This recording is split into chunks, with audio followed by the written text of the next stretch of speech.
Assalamualaikum, permisi. Waalaikumsalam. Silakan masuk. Silakan duduk. Oke, terima kasih.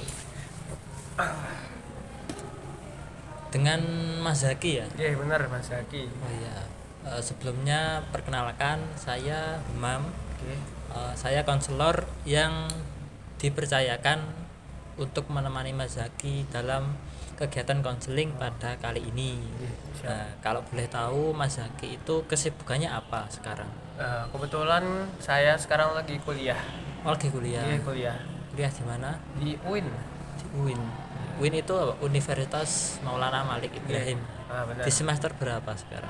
Saya semester 5 dan jurusan pendidikan bahasa Arab. Oh, semester 5. 1,5 tahun lagi lulus ya. Insya Allah kalau agak telat. Oh iya. Oke. Pokok tetap semangat. Oke, siap. Harus.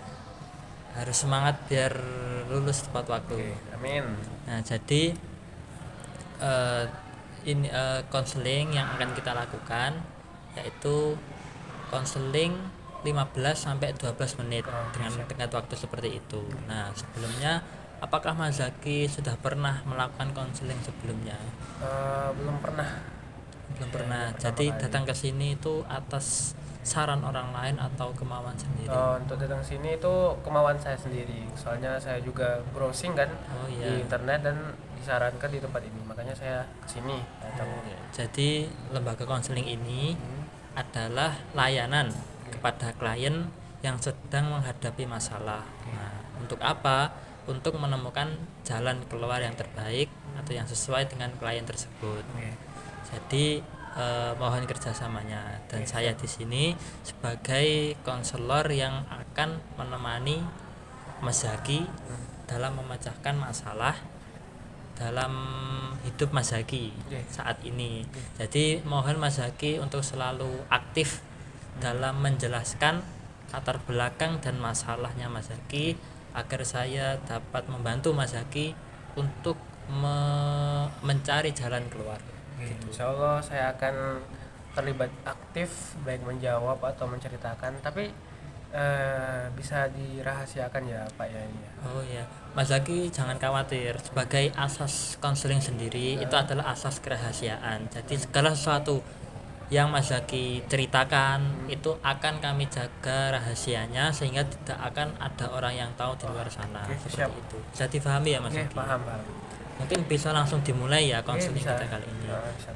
Pertama-tama bisa Mas Zaki ceritakan apa permasalahan Mas Zaki saat ini.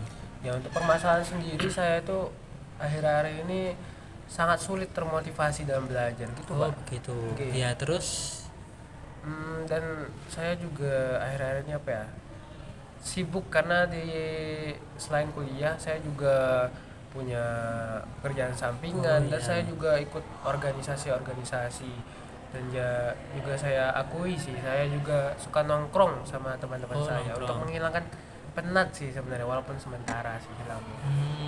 Oke. Yang pertama itu tadi Mas Zaki bilang sering nongkrong ya dengan teman-teman. Iya, benar. Tapi itu menghilangkan penat Iya. walau sejenak. Nah terus kenapa Mas Zaki itu masih sering melakukan itu?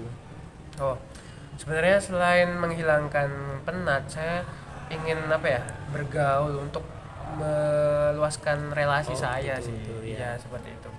Oh seperti itu.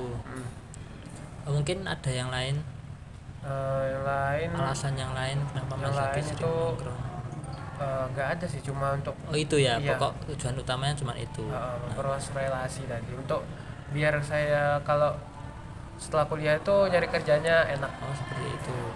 Jadi kalau boleh tahu pada semester lalu itu bagaimana hasil belajar Mas Zaki? Alhamdulillah bagus sih, lancar. Soalnya kemarin tuh saya cuma ikut satu organisasi ya. Oh, iya. Tapi sekarang karena ingin coba hal-hal lain lagi di luar perkuliahan saya, jadi ikut lagi dan untuk memperluas relasi tadi juga sih. Oh, pokok intinya motivasi Mas Zaki itu menurun ya sekarang. Ya, Motivasi belajar menurun disebabkan karena banyaknya kesibukan di Nongkrong luar juga. kuliah, nongkrong juga. Ya benar. Lalu dengan turunnya motivasi Mas Zaki itu apakah berimbas pada hasil nilai Mas Zaki juga? Iya sih. Nilai saya jadi menurun gitu. Oh jadi menurun. Apa yang dirasakan saat sebenarnya mengetahui nilai Mas Zaki menurun itu? sedih sih, soalnya saya pengen nilai saya bagus kan, tapi karena kesibukan tadi saya jadi jarang belajar dan nilainya anjlok, Jadi jadi anjlok. sedih lah. Heeh. Apakah sebelumnya itu sudah pernah untuk membuat jadwal tentang saya harus melakukan ini dulu? Nah, apakah sudah pernah sebelumnya? Sudah pernah sih, tapi sulit untuk menerapkannya, melakukannya itu sulit karena terlalu banyak kayak organisasi dan kegiatan-kegiatan Oh, tadi, seperti itu. kerjaan tadi juga, jadi makanya sulit gitu.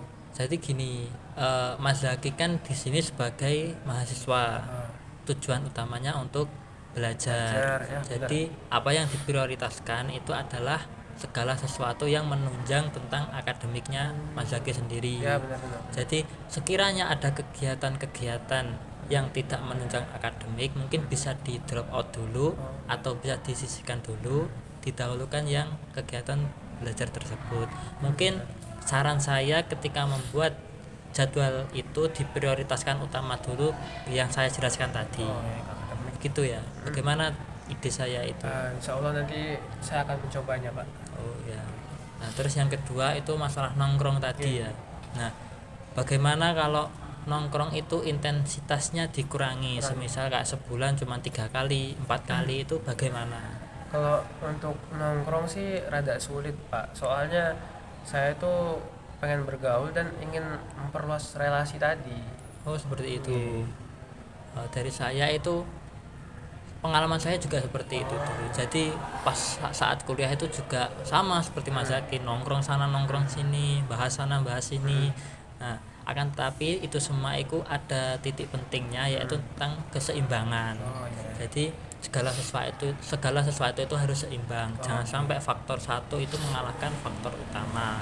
Faktor utama Mas Zaki belajar seperti yang saya jelaskan tadi. Jangan sampai faktor yang lain itu mengganggu Oh Mas Zaki. iya, benar-benar. Nah, mungkin seperti itu. Dan pun relasi itu tidak hanya bisa ditemukan saat kuliah.